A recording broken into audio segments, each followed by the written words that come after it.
You are going to grow your YouTube channel from 0 to 1,000 subscribers in 2025. This summer, I grew my husband's channel from 0 to 1,000 subscribers in 7 days, and I'm going to show you the exact 9-step formula and workflow that we use with the number one tip at each stage of the workflow that will take your YouTube channel from 0 to 1,000 subscribers. Okay, so we're gonna start with step 1 of the workflow that we used, and this is the step that I am most passionate about. If you take one tip away from this video, this is the one. Garrett made one video with one topic and it had got 300 views. Then when I started working with him, we repackaged it, and the same video, the same information, his same personality got over 100,000 views. So I love about this strategy is you don't need to change yourself, you don't need to be someone you're not, and it's not even about the quality of the information, it's literally just about the packaging. So you know those worksheets that you have in school where maybe in one column you've got a list of words, in another column you've got their definitions, and you need to match them, so you kind of draw lines in between? This is the vibe that we're gonna do as you're picking your topics and titles. So in the first column, I want you to make a list of 15 topics you want to make videos about, just in a couple words in a way that makes sense to you. In the next column, you are going to research 5 big YouTubers who are doing topics that you're interested in making. So you're going to go to their channel, sort it by most popular, and you're looking for their best performing videos that are relevant to you. And you're going to write down the top 3 video titles. Once you do this with 5 YouTubers, you should have 15 of your ideas and then 15 top performing titles. And you're going to draw lines and try to connect your idea underneath this title's framework. Packaging is king, and that little exercise is the number one way to get good packaging as far as the title is concerned, but title is only half the piece when it comes to packaging. When it comes to thumbnails, I like to think of it in 2 phases. You've got the sketching phase, which makes sure that whatever the promise is, you can realize what do viewers want. You can make sure then when you outline later that it's actually gonna fulfill that promise. And so then later on, we'll actually get to the actual designing phase. So I like to do this just paper and pencil in a notebook. So a lot of advice that you hear with thumbnails when you go about designing is make sure there's a face in it, because they'll say, I analyzed the 1,000 biggest YouTubers, 80% of their best performing videos, thumbnails had faces in them, therefore you should have faces in your thumbnail. But me with my math background, I'm thinking you didn't determine that faces do well because there's a lurking variable. What you determined was famous people's faces do well. And as I look at Garrett and I's channels, it's always the faceless thumbnails that do the best. 1, because they tend to be kind of POV shots, which makes the viewer feel like they're the ones doing it. 2, it's more difficult to be the photographer and the subject. It's so much harder to make a faced thumbnail look professional. And the third thing is, thumbnails, above all, above curiosity, need to pass the grunt test, which means if I look at it for 2 seconds and look away, I know instantly what that video is about. If it's a planning video, I want to see a planner. So now that we have the packaging, now we can go into what people would typically do as step 1, which is outlining. When it comes to outlining the video, we are going to do it in a very specific way to maximize for retention, because YouTube cares the most about how many minutes are you keeping people on the platform. So I have 2 main tips for this. The one is just basic, and it's keep your organization very basic. There are lots of places to be creative on YouTube, but organization is not one of them. People like, okay, we're gonna talk about 3 points. Point 1, and that really helps people stay because they're not confused. The second thing is a lot of times when new YouTubers are starting out, something that I did is if I was trying to convince someone to make their bed, for example, I would write the way they taught us to write in school, which is you should make your bed. Supporting evidence, you'll be more productive, you'll get into more momentum, and you can get started on the right foot for your day. But that is not the way that a viewer would think about something. That's the way the writer thinks about something. So what you want to do is put it in more of a chronological way the viewer would experience it, so you're taking them on a journey. So instead of saying, this is what you need to do and how you do it, and here's the why, start with, here's the why, here's the need you have, here's the desire you want to be fulfilled in the promise, and here is the how, here's the solution that I'm giving you. And I'm doing it right now. So the how, the step is to flip the order. Go through, write it in a way that makes sense to you, and then flip it.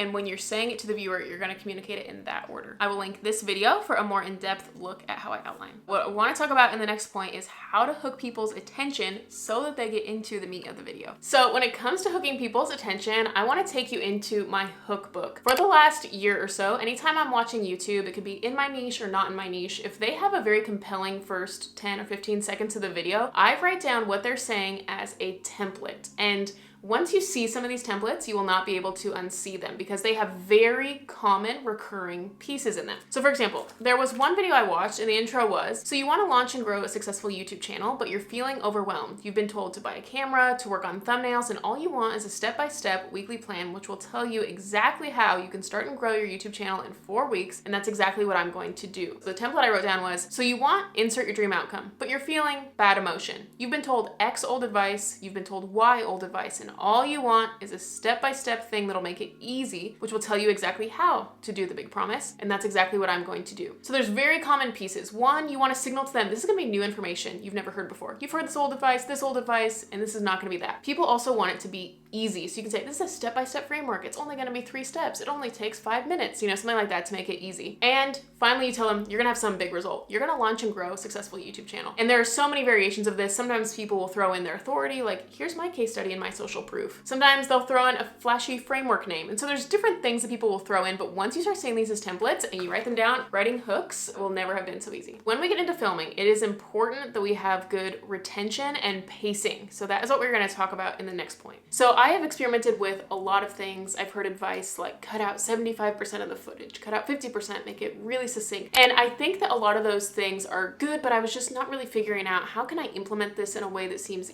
easy. And recently it just clicked with me that pacing is like a metronome in music. Some songs are fast paced, got this fast pace. Other songs are intentionally slower paced, but either way, it's this even pace. And I was thinking about with YouTube, if I have point 1 and I spend a minute on it, and point 2 and I spend a minute on it, and then I get to point 3 and I spend 3 minutes on it, even if the information's good, it's gonna feel lagging or it's gonna feel slow. So the viewer gets used to a certain pace. So what I found is the best way to ensure that I've got even pacing is while I'm filming, which I'm doing right now, I set a timer. I decided before even filming this video that I wanted the pacing to be 1:20. And so pretty reliably, like right in that ballpark, that's when each point is switching. And when the timer goes off, I have to be done. So you filmed an amazing video. It's got great pacing. It's really succinct. And the next point, we're gonna talk about how to hook them with editing and make sure they stay through to those amazing points. If you feel like you are not reaching your subscriber goals, I always recommend that people focus on the process and the system over the outcome. I made this goal setting workbook, this journal, specifically for creatives and especially YouTubers in mind. So if you would like to know the correct type of goals to set, how to create your own workflow that works for you, I highly recommend you check this out.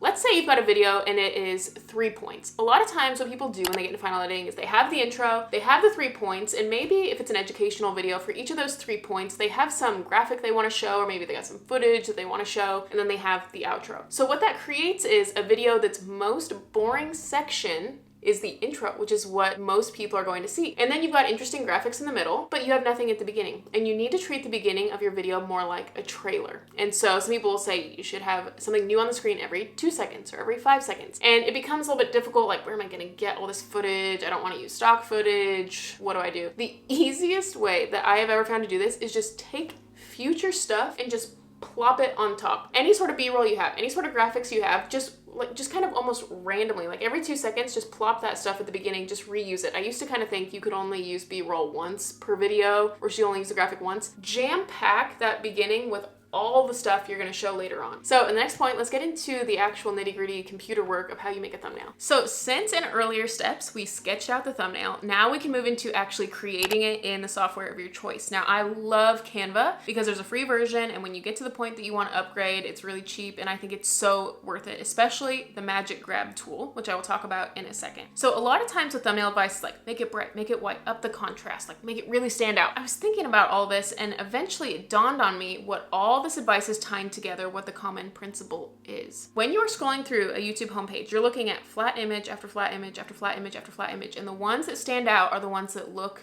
3-dimensional. That is the heart of all thumbnail advice. Put shadows behind things because it looks like it's coming out, it looks like it's coming out the page to you. Have leading lines so it looks like it's sucking you into the thumbnail. Those are the ones that stand out. And so with thumbnails, it's not about having the most aesthetic thumbnail, it's about what has the biggest and brightest objects. So when we designed the thumbnail, you should think about what are maybe the 3 objects or less that make it really obvious what this video is about, and I'm gonna make those objects as big as possible. So a lot of times with Canva's magic grab tool, if there's an object that's really important to me, I make it bigger. If there's something in the background that is not important, like that plant, boom, click on it, it's gone. So it's basically all about subtracting what are not the main 3 elements and taking those 3 main elements, making them as big as possible and making them 3-dimensional. One of the big things about YouTube is there are probably thousands of skills you could master over time, and it can be overwhelming. And so when you go about learning YouTube, it's where do I even start? I don't know where to go first. I don't have anyone really giving me advice or step-by-step plan. What do I need to do? Which, by the way, I do have a blueprint coming out soon. I will link it in this video if you're watching this in the future, but it's coming out in a couple weeks if you're watching this when it comes out live. You want to know, how am I doing? What are some things that maybe I haven't even thought of that I'm doing? So what I like to do to make sure that I'm learning and just focusing on one thing at a time, after a video comes out, on one laptop, I will have my video video. And on another laptop, I'll find a video of someone whose vibe I like. I like their information. It's generally one of my favorite YouTubers, and I will put our videos side by side. I'll play 10 seconds of my video,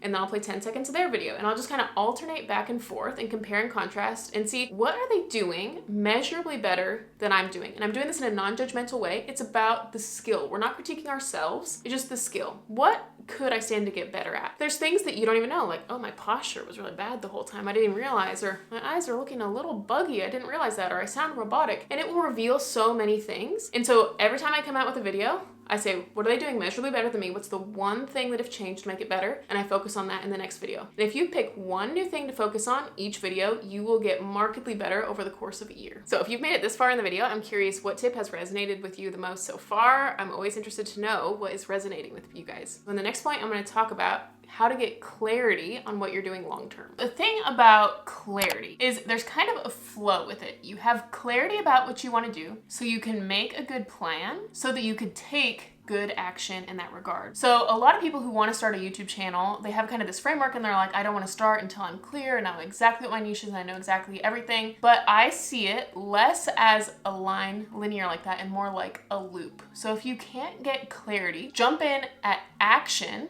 and that will give you clarity so you can make a plan, and that action will give you more clarity, and it's just this cycle that will continue round and round. The other thing is sometimes it's hard to figure out what your why is or what you like. And sometimes the easier question before that is to figure out what don't you like currently about YouTube. Maybe there's this niche you want to talk about, and just right now you don't like, you hate this certain vibe. It's just like you really don't like it, you really don't vibe with it. And some of the best advice is just to become what you wish there was around. If you wish that content was more funny, then have more funny content. If you wish that content was more encouraging, then create more of that content. Basically just become the person that you wish you had. If you have not filmed your first YouTube video, or you haven't filmed in a while, or you just want an easy way to film a video, I will link this video. It takes you step by step through the easiest, fastest way to get a video out in an hour. So check that video out.